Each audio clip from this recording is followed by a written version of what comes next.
નમસ્તે મિત્રો, education hub 354 ચેનલમાં તમારું સ્વાગત છે.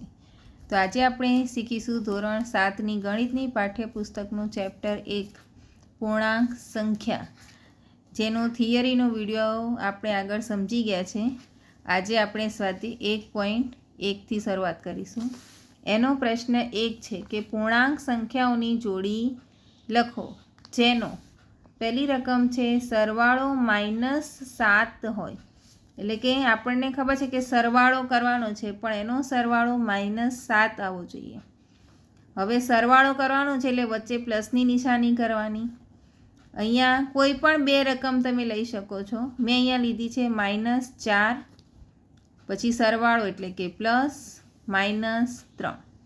એટલે અહીંયા આ બંને પ્લસ માઇનસ થશે, એટલે કે -4 -3, માઇનસ પ્લસ, એટલે અહીંયા આપણને જવાબ મળશે -7. ત્યારબાદ બીજી રકમ જોઈએ કે તફાવત -10 હોય. એટલે કે -10 તફાવત બાદબાકી કરવાની. તો એના માટે આપણે મોટી રકમને પણ માઇનસમાં લેવાની આગળ. જો આગળ મોટી સંખ્યામાં માઇનસની નિશાની હશે તો જવાબ આપણને માઇનસમાં મળશે. માટે -20 તફાવત છે એટલે વચ્ચે પણ માઇનસની નિશાની અને કૌંસમાં -10. તો આ બંને માઇનસ થઈ ગયા પ્લસ, એટલે કે -20 + 10 જવાબ મળશે માઇનસ પ્લસ માઇનસ, એટલે કે 20માંથી 10 ગયા તો 10 અને નિશાની મોટી સંખ્યાની. મિત્રો, આમાં ખાસ યાદ રાખજો કે હંમેશા નિશાની જવાબમાં મોટી સંખ્યાની મૂકવાની. ત્યારબાદ સી, સરવાળો 0 હોય. તો આ તો આપણે સમજી શકીએ કે કોઈ પણ એક પ્લસ અને એક માઇનસ, કોઈ પણ એ બે પ્લસ માઇનસ સંખ્યા હોય તો એ બંનેનો તમે સરવાળો 0 જ મળે. ત્યારબાદ પ્રશ્ન 2, એમાં પહેલો છે જેનો તફાવત 8 હોય એવા ઋણ પૂર્ણાંકોની જોડી લખો. એટલે કે જેનો તફાવત માઇનસ આપણને જવાબ 8 મળવો જોઈએ, +8 એવી સંખ્યા શોધીએ. તો અહીંયા મેં લીધા છે -2 તફાવત છે એટલે માઇનસની નિશાની અને -10. હવે અહીંયા આપણે જવાબ પ્લસમાં લાવવાનો છે એટલે આપણે મોટી સંખ્યાની નિશાની પ્લસ થાય એવી રીતે એને લખીશું. એટલે મેં અહીંયા પહેલાં -2 કૌંસમાં -10, એટલે આ બંને માઇનસ જોડે આવશે એટલે થઈ જશે પ્લસ. તો -2 + 10, માઇનસ પ્લસ આવ્યા એટલે અહીંયા થશે બાદબાકી. માટે 10માંથી 2 ગયા તો 8 અને જવાબમાં નિશાની મોટી સંખ્યાની એટલે કે +8. બીજી રકમ જોઈએ કે જેનો સરવાળો -5 હોય એવા ઋણ પૂર્ણાંક અને ધન પૂર્ણાંક લખો. તો સૌથી પહેલાં ઋણ પૂર્ણાંક જોઈએ કે જેનો સરવાળો -5 થાય. તો -4 + -1, એટલે કે -4 - 1 બરાબર -5.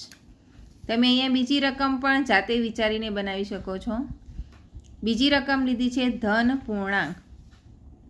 તો એનો સરવાળો છે ધન પૂર્ણાંક, એટલે કોઈ પણ બે પ્લસ નંબર લેવાના. 4 + 1 બરાબર 5.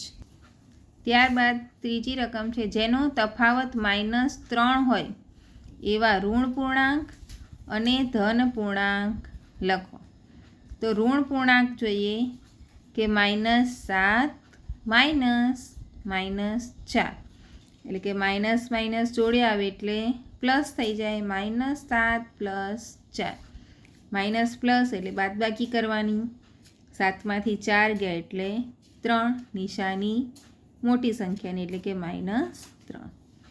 ધન પૂર્ણાંક લખીએ તો 4 - 7, અહીંયા આપણે જવાબમાં માઇનસ લાવવાના છે એટલે મેં 7ને પાછળ લખ્યા છે.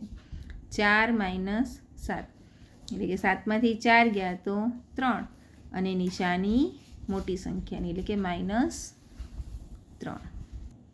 ત્યારબાદ છે પ્રશ્ન 3, ક્વિઝના 3 ક્રમિક રાઉન્ડ પછી ટીમ એના ગુણ -40, 10 અને 0 છે અને ટીમ બીના ગુણ 10, 0 અને -40 છે. તો કઈ ટીમના ગુણ વધુ છે? શું આપણે કહી શકીએ કે પૂર્ણાંક સંખ્યાઓને કોઈ પણ ક્રમમાં ઉમેરી શકીએ? તો ચાલો સમજીએ આગળ. સૌથી પહેલાં આપણને બે ટીમ આપી છે અને એ બંને ટીમના ગુણ આપ્યા છે. તો એ લખી દઈએ આપણે કે ટીમ એ એના ગુણ છે -40 +10 +0. ટીમ બીના ગુણ લખી લઈએ +10 +0 -40. તો અહીંયા -40 + 10 એટલે કે પ્લસ માઇનસ માઇનસ માટે 40માંથી 10 ગયા એટલે -30. એવી રીતે અહીંયા +10 -40 છે. તો -40માંથી 10 ગયા એટલે -30. તો અહીંયા આપણને બંને ટીમના ગુણ સરખા જ મળે છે. હવે અહીંયા છેલ્લો પ્રશ્ન છે એમાં કે પૂર્ણાંક સંખ્યાઓને કોઈ પણ ક્રમમાં ઉમેરી શકીએ? તો હા, આપણે અહીંયા જોયું કે બંનેના ગુણ છે સરખા પણ એનો ક્રમ અલગ છે. તો તમે ગમે તે ક્રમમાં એનો સરવાળો કરો તો એનો જવાબ આપણને એક સમાન જ મળે છે. તો અહીંયા આપણે લખીએ છેલ્લે કે હા, આપણે પૂર્ણાંક સંખ્યાઓને કોઈ પણ ક્રમમાં ઉમેરી શકીએ છીએ.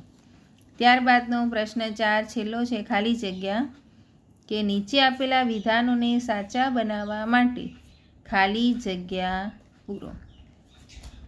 પહેલી રકમ છે. હવે આ ખાલી જગ્યાઓમાં આગળ જે આપણે નિયમો સમજી ગયા છે એ આખો અલગ થિયરીનો વિડીયો મેં બનાવેલો છે. એ વિડીયોમાં જે નિયમ છે એ પ્રમાણે જ આ ખાલી જગ્યા આપણે કરવાની છે. તો પહેલી છે -5 + -8 બરાબર -8 પ્લસ. તો ખાલી જગ્યામાં શું આવશે? તો અહીંયા ક્રમના નિયમ પ્રમાણે -5 આવશે.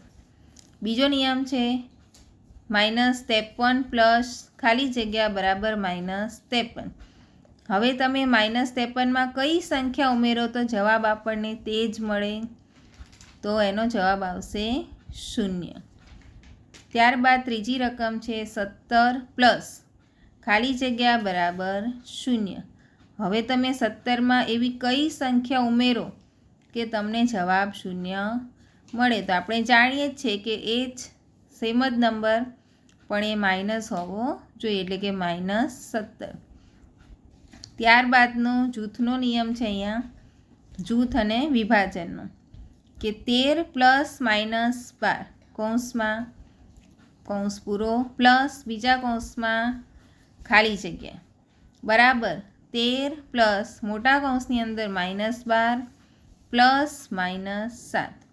તો અહીંયા આ જૂથ અલગ પડ્યું છે અને આ એક રકમ અલગ છે. તો આ -7 આપણે ખાલી જગ્યામાં લખીશું. ત્યારબાદની રકમ જોઈએ કે -4 પ્લસ મોટા કૌંસમાં 15 પ્લસ -3નું જૂથ છે. જ્યારે બરાબર કરીને બે જૂથ અલગ પડ્યા છે 4 અને 15નું. તો અહીંયા -3 બાકી રહેશે. તો મિત્રો આજે આપણે સ્વાધ્યાય 1.1 અહીંયા પૂર્ણ કરીએ છીએ. ત્યાં સુધી જો તમને કોઈ પ્રશ્ન હોય તો તમે કોમેન્ટમાં મને જણાવી શકો છો.